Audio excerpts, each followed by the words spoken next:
అంటే బీఆర్ఎస్ ఒక సూటిగా ఒక ప్రశ్న, సోనియా గాంధీ బర్త్డే రోజు డిసెంబర్ 9న ఏది రుణమాఫీ, ఈ నిరుద్యోగ భృతి, ఈ మేజర్ స్కీమ్స్ మేము అమలు చేస్తామని చెప్పారు. ఎందుకు చేస్తలేరు అనేది ఒకటి ప్రధాన ఆరోపణ బీఆర్ఎస్ మీ పై చేస్తారు. వాళ్ళను ఎవరైతే ఆరోపణ చేసిన మిత్రులు ఉన్నారో, మీరు ఎన్ని రూపాయలతో స్టేట్ను మా చేతిలో పెట్టుకున్నారో చెప్పండి. మేము ఆ రోజున 2014లో ఆ రోజు గవర్నమెంట్లో మేము లేము, ఉమ్మడి ఆంధ్రప్రదేశ్ నాయకులు ఉన్నారు. సర్ప్లస్ రెవెన్యూ ఆ రోజు 16,000 to 22,000 అనేది ఒక లెక్క ఉన్నది. మీరు చూస్తే కాగితాలు ఇడిపోయినప్పుడు ఇచ్చేసారు, ఎవరి వాళ్ళు పంచుకుంటే సర్ప్లస్ రెవెన్యూతో ఇచ్చిన, మీరు డెఫిసిట్ రెవెన్యూతో ఇదే టెక్నికల్ ప్రాబ్లం, కానీ లోటు బడ్జెట్తో ఇచ్చిపోయినరు. 100 రూపాయలు ఉంటే ఒక 15 రూపాయలు లేని వాటితో ఇచ్చిపోయినరు. ఇప్పుడు అప్పులు ఎన్ని చేసిండ్రు? 6,81,000 కోట్ల రూపాయలు చేసిండ్రు. అంటే తలకొక్కంటికి మినిమం అంటే 1,00,000-2 లక్షల రూపాయలు చేసిపోయింది తలకొక్కంటికి. కుటుంబానికి అయితే ఇంకెక్కువే ఉన్నాయి.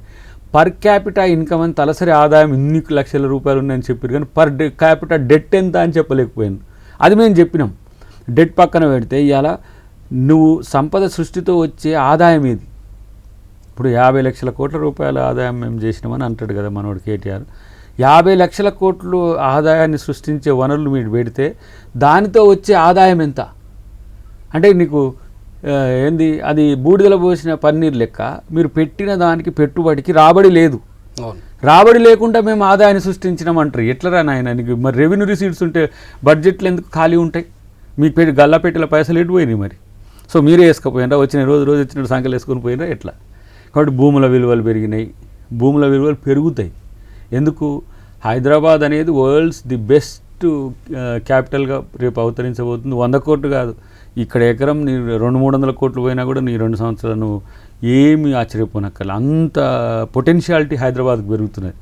ఇప్పుడు ఈ సంవత్సరం ఢిల్లీ ఉన్న స్థితిని కనుక చూస్తే, అంబేద్కర్ గారు అనుకున్నట్టు కనుక సెకండ్ క్యాపిటల్ హైదరాబాదే చేయాలని అనుకుంటే, మేము వస్తే ఆలోచించడం ఉంది, ఇది కాంగ్రెస్ పార్టీ యూపీఏ ఇండియా కూటమి వస్తే.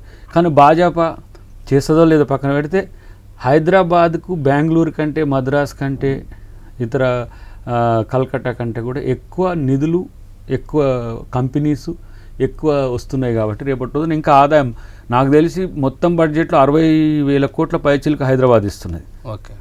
సో వీటిని అన్నిటి కూడా మున్సిపల్ అన్నీ మనోడే, కేటీఆరే. ఇది మున్సిపల్, ఐటీ అన్నీ తీసుకున్నాడు. సో ఇవన్నీ తీసుకున్నప్పుడు కూడా ఎక్కడ డబ్బులు, ఎటువైన డబ్బులు? ఇదే కదా మేము లంక బిందెలు ఉన్నాయని చూస్తే ఆడ ఏం లేకుండా పోయినా ముఖ్యమంత్రి గారు అన్నదాన్ని వాళ్ళు నెగిటివ్ కోణంలో తీసుకున్నారు. కానీ సంపద సృష్టికి సమస్య ఏం లేదు. ఓకే. వీటిని సాకుగా చెప్పి పథకాల అమలు ఏం పక్కకు పోదు. 1,800 కోట్ల రూపాయలు ఎక్స్ట్రా బీడు భూములకు, ఆధారాలు లేని భూములకు రైతు బంధు ఇచ్చింది.